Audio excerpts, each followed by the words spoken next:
Greetings, everyone. Happy Tuesday. How are y'all doing today? Tuesday is the day that Mars rules, and Mars just moved into Cancer last night. So, this is a very significant energy, and as everything is now on the planet, just so we're clear, like I am really conscious and aware that we are in a turning point. We are in a shift cosmically, and that cosmic shift is happening through us. And what is being required of us, what's being required is that we build the inner systems, meaning the mindset, the emotional capacity, and the physical strength to hold the new energy, the new ways of being, the new light that is coming in.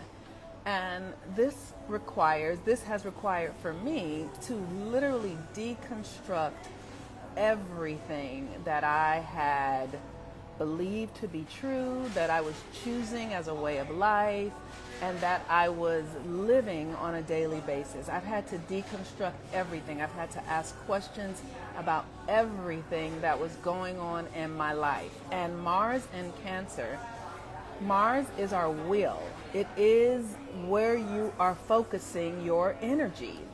Your energy is your currency, and Mars says, where are you putting it? Where are you putting your attention?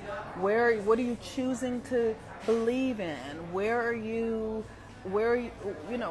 your thought forms? What are your emotions? What drives them? What motivates them? Why do you think the way you think? Why do you feel the way you feel?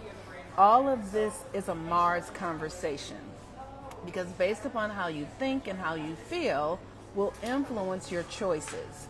Now, as we are coming out of the age of Pisces and into the age of Aquarius, we are being asked, given the energy. When I say asked, it's an invitation, right? The invitation is to become more autonomous, to become less reliant on others in the ways that we have been relying upon them. For instance, like we have this idea that motherhood should look like mothers sacrificing themselves for their whole lives, for their children, like really prioritizing other people over their needs. That has to be undone. That's just one example, right?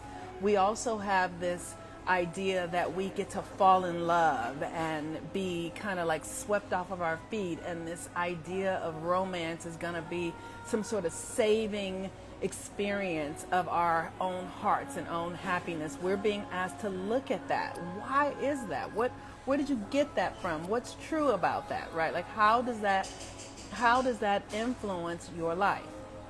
So Cancer is our intuition. It is this deep inner knowing that does not have explanation. Have you ever just known something because you know it, but you don't know why you know it? That is the intuition function of Cancer. It's an inner directive. It's an inner conversation. It's an inner feeling that leads you to, because it's only yours, intuition is only yours. When you follow it, it leads you to your experience of reality. It leads you to how you are meant to experience reality. Now, we have come out of the age of Pisces where there was this sort of general rule, like everybody believes this or everybody thinks this, or that is no longer the truth. What is true for you is not true for the person standing right next to you. What is true for you, you might be in a marriage, is not true for your partner. Because we are moving into the age of Aquarius, where autonomy is the greatest currency. So we can no longer look at another person and think that, oh, I should do what they're doing. We can no longer follow the crowd. That is over with. This is why I'm constantly talking about astrology and our natal charts, because your natal chart is your individual map. Your natal chart says how you are meant to function, how you think, how you feel, your karma, your momentum, your past lives. No one else has what you have. No one else is born into a system that is identical to yours, even if you're a twin. So the work with Mars and Cancer is to begin to listen through devotion, listen through great desire, listen to your feelings, your emotions, and then have the courage to act upon them. Have the courage to do what is necessary so that you can be aligned to that intuitive instinct, that intuitive direction that was given to you. In the last several years, I have spent so much time really working to unravel my energy from the energies of others, because I was someone who very much functioned in codependence. Let's say it that way. It's like I couldn't, and like now when I'm looking back, it's like I couldn't really do anything alone. Like even if I was doing something alone, I really wanted other people to agree with it or to understand it or to approve of it, to accept me even though I was doing something that they didn't understand. And I have spent the last several years dissolving this pattern in me of needing external approval or needing other people to understand me, no longer needing to be understood, no longer looking for this external acceptance before I can be myself. And so what that has looked like is, oh my gosh, let me just say that it has been so challenging. This, like, undoing this pattern has been, I could just break out into tears how hard it has been, because I've had to really look inside of my relationships and realize that I was in relationships because I was afraid to be alone, because I was afraid to feel weird. I was afraid that people wouldn't accept me, that me being in solitude meant that people didn't accept me or that people didn't like me. And what I realized is that most people just really didn't. Like that I was really in a lot of relationships with people that didn't really like me. I had this one relationship that I was in for probably about 40 years. And every now and again, I would recognize, like when we were together, that they would, like out of nowhere, they would say something really mean to me. But it would be so quiet and so subtle that I would push it away. Like a deeply demeaning thing that would shock me, that it was like it would do that to me. And then after I started to really deconstruct our relationship, I was like, oh, I'm in a relationship with somebody who doesn't really like me. And I don't have to make up a story about that. I just have to have the courage to really accept it. Oh, this is not a relationship that really has my best interest or their best interest at the center of it. This is a relationship built on codependence, on obligation, on time spent, but it is no longer fruitful to me or the other person.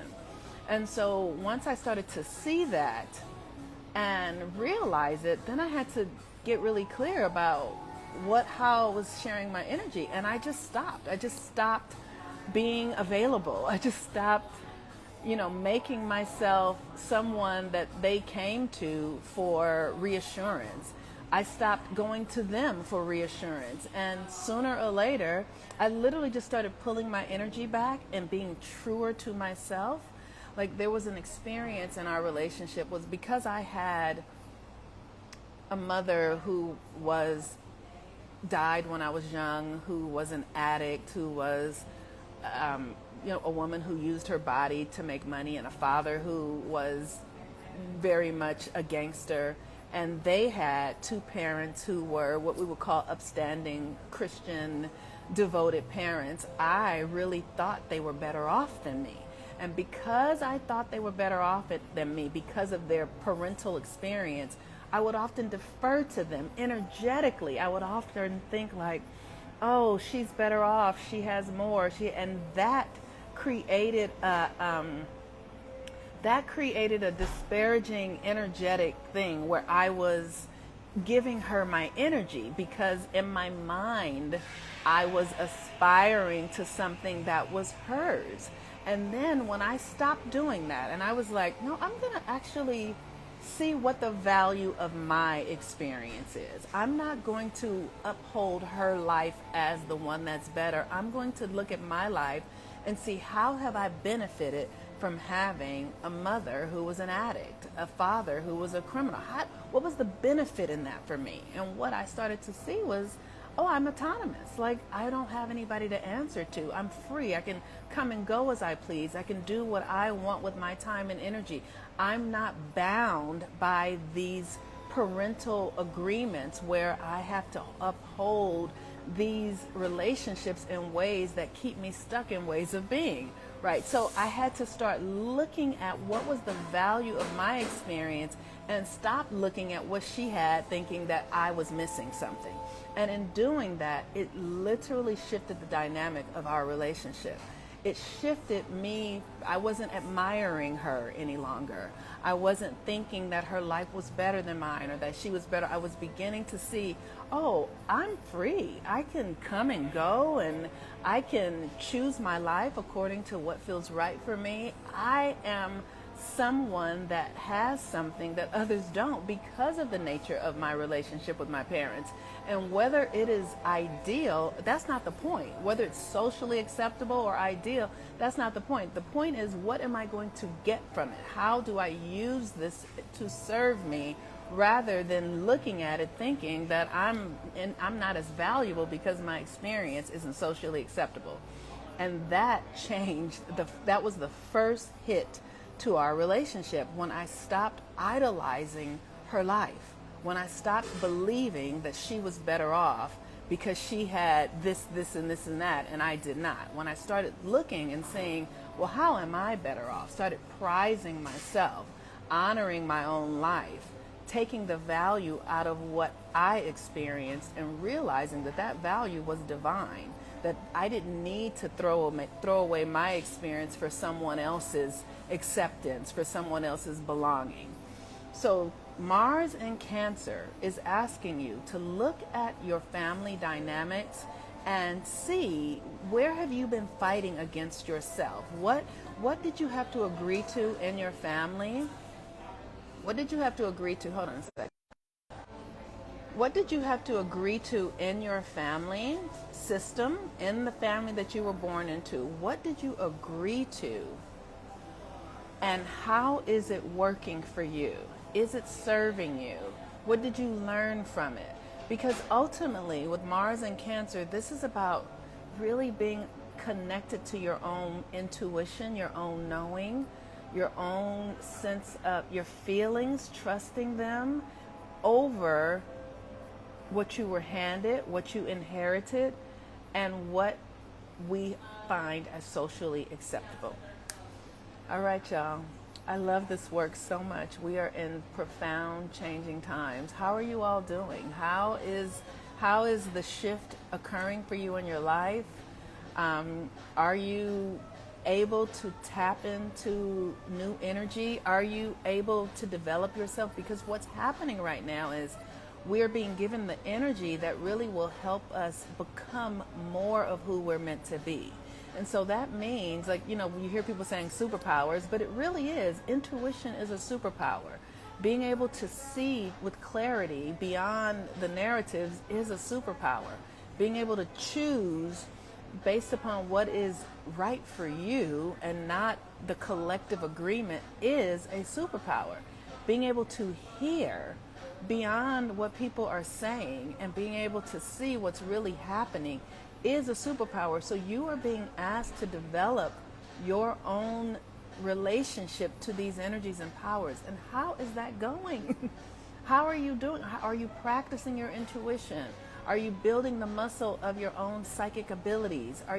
What are you doing to develop yourself in the ways that will help you thrive in this new world that is coming? Peace and blessings. If you need any support, you can check out my website at healwithmoonmama.com. I would love to support you. Bye-bye.